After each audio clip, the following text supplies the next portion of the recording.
வணக்க மக்களே, நாம மாதுளம் பழத்துடைய மருத்துவ நன்மைகளை பற்றி தான் இந்த பதிவில் பார்க்க போகிறோம். இயற்கையாகவே உங்களுக்கு இருக்கக்கூடிய பலவிதமான நோய்களை குணப்படுத்தக்கூடிய ஆற்றல் மாதுளம் பழத்துக்கு இருக்குது. பலவிதமான நோய்கள் வராமல் தடுக்கப்படுவதற்கும் மாதுளம் பழம் உறுதுணையாக இருக்கும்.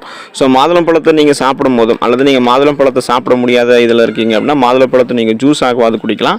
ஸோ இந்த மாதிரி மாதுளம் பழத்தை நீங்கள் பயன்படுத்தும் போது அதில் இருக்கக்கூடிய ஊட்டச்சத்துக்கள் கிடைக்கப்பெற்று என்னென்ன விதமான நோய்கள் உங்களுக்கு குணப்படுத்தப்படுது, என்னென்ன விதமான நோய்கள் வராமல் தடுக்கப்படுது அப்படின்றத பற்றி நம்ம தெளிவாக பார்க்கலாம். அதை பார்க்குறதுக்கு முன்னாடி இந்த வீடியோக்கு ஒரு லைக் கொடுத்துட்டு இந்த தகவலை உங்களுக்கு தெரிஞ்சவங்களுக்கும் ஷேர் பண்ணிடுங்க. இது அவங்களுக்கும் பயனுள்ளதாக இருக்கக்கூடிய ஒரு ஆரோக்கியமான பதிவு தான். இது போன்ற அப்டேட்ஸ்களை நீங்கள் தொடர்ந்து பார்க்கறதுக்கு நம்மளோட ஹெல்த் நியூஸ் தமிழ் சேனலை சப்ஸ்கிரைப் பண்ணிட்டு பக்கத்தில் இருக்கக்கூடிய பெல் பட்டனை கிளிக் பண்ணி ஆல் அப்படின்ற ஆப்ஷனை மறக்காம செட் பண்ணி வச்சுக்கிட்டீங்கன்னா நான் போடக்கூடிய எல்லா அப்டேட்ஸும் உங்களுக்கு நோட்டிஃபிகேஷன் அடிக்கடி வந்து சேரும்.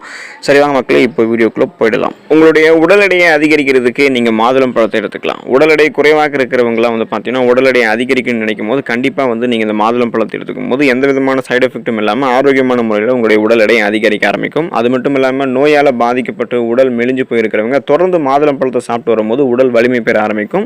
ஸோ பல நாட்களாக நீங்கள் நோய்வாய்ப்பட்டு இருக்கீங்க, அது சரியாயிட்டு அதுக்கப்புறம் உங்களுடைய உடல் எடையை நீங்கள் ஏற்றணும்னு நினச்சிங்கன்னா கண்டிப்பாக உடல் எடையை அதிகரிக்கிறதுக்கு இந்த மாதுளம் பழத்தை எடுத்துக்கோங்க.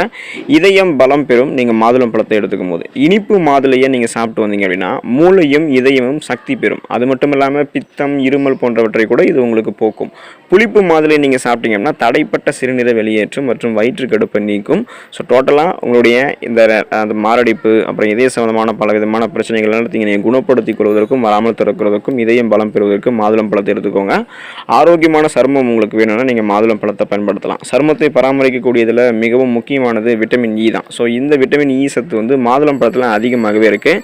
நீங்கள் மாதுளம் பழத்தை சாப்பிட்டு வரும்போது சருமம் உங்களுக்கு ஆரோக்கியமாக இருக்கும். அது மட்டும் இல்லாமல் உலர் சருமத்தை கொண்டிருக்கக்கூடிய பெண்களுக்கெல்லாம் மிகவும் இது பயனுள்ளதாக இருக்கும். ஸோ உங்களுடைய சருமத்தை ரெஃப்ரெஷ்மெண்ட்டாக புத்துணர்ச்சியாக மாற்ற ஆரம்பிச்சிடும். ட்ரையாக உங்களுடைய ஃபேஸ் இருக்காது.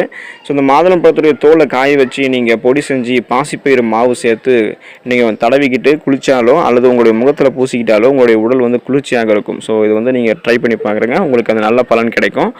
மலச்சிக்கல் நீங்கி போகிறதுக்கு நீங்கள் மாதுளம் பழத்தை எடுத்துக்கலாம். ஸோ தொடர்ந்து இந்த மலச்சிக்கல் பிரச்சனை உங்களுக்கு இருக்குது அப்படின்னா அதை உடனடியாக குணப்படுத்தணும் அப்படின்னா கண்டிப்பாக நீங்கள் மாதுளம் பழம் சாப்பிடுங்க, நல்ல தீர்வு கிடைக்கும். மலச்சிக்கல் பிரச்சனையால் இருக்கிறவங்க 3 நாட்கள் தொடர்ந்து மாதுளம் பழம் சாப்பிட்டு வந்தால் மலச்சிக்கல் நீங்கும்.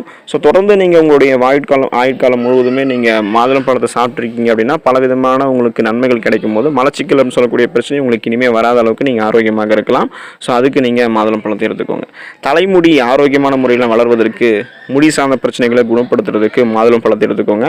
மாதுளை தலையினுடைய ரத்த ஓட்டத்தை சீராக்கி முடி வளர்ச்சியை அதிகரிக்குது. ஸோ அந்த மாதுளம் பழத்தில் இருக்கக்கூடிய தனிமங்கள் மற்றும் விட்டமின்கள் முடியை அடர்த்தியாகவும் பளபளப்பாகவும் வளர செய்யும். ஸோ மாதுளை இந்த தலையினுடைய ரத்த ஓட்டத்தை அதிகப்படுத்தி தலைமுடி உங்களுக்கு கொட்டுறது, அப்புறம் தலைமுடி உங்களுக்கு இது மாதிரி எதிர்விதமான ஒரு ப்ராப்ளத்தில் இருக்குது அப்படின்னா அது எல்லாத்தையுமே குணப்படுத்திக்கிறதுக்கு மாதுளம் பழம் சாப்பிடுங்க. நீங்கள் மாதுளம் பழம் சாப்பிடும்போது உங்களுடைய தலைமுடி அடர்த்தியாக வளர ஆரம்பிக்கும். நீங்கள் மாதுளம் பழம் சாப்பிட்றதுக்கு கொஞ்சம் நீங்கள் பழக்கப்படலை அப்படின்னா மாதுளம் பழத்துடைய விதைகளை பயன்படுத்தி நீங்கள் ஜூஸாகவாது மாதுளம் பழத்தை குடிங்க. ஸோ ஏதாவது ஒரு முறையில் மாதுளம் பழத்தை நீங்கள் சாப்பிடும்போது கண்டிப்பாக நிறைய மருத்துவ நன்மைகளை மாதுளம் பழம் உங்களுக்கு கொடுக்கும். கூடுமான வரைக்கும் நீங்கள் மாதுளம் பழத்தை ஜூஸாக குடிக்கும் போது அது கூட சர்க்கரை சேர்க்காமல் குடிக்கிறது நல்லது. ஏன்னா மாதுளை நேச்சுரலாகவே இனிப்புத்தன்மை கொண்டது தான். அதனால் நீங்கள் மாதுளத்துறை விதைகளை ஜூஸாக பயன்படுத்தி குடிக்கும்போது சர்க்கரை சேர்க்காமல் குடிக்கும்போது உங்களுக்கு இன்னும் நிறைய மருத்துவ நன்மைகளை அது கொடுக்கும். ஸோ நீங்கள் மாதுளம் பழத்தை சாப்பிடுங்க, மாதுளம் பழத்தில் இருக்கக்கூடிய மருத்துவ நன்மைகளை பெற்று ஆரோக்கியமாக இருங்க, நலமோடு வாழுங்க. அடுத்த பயனுள்ள பதிவில் நான் உங்களை சந்திக்கிறேன். நன்றி மக்களே.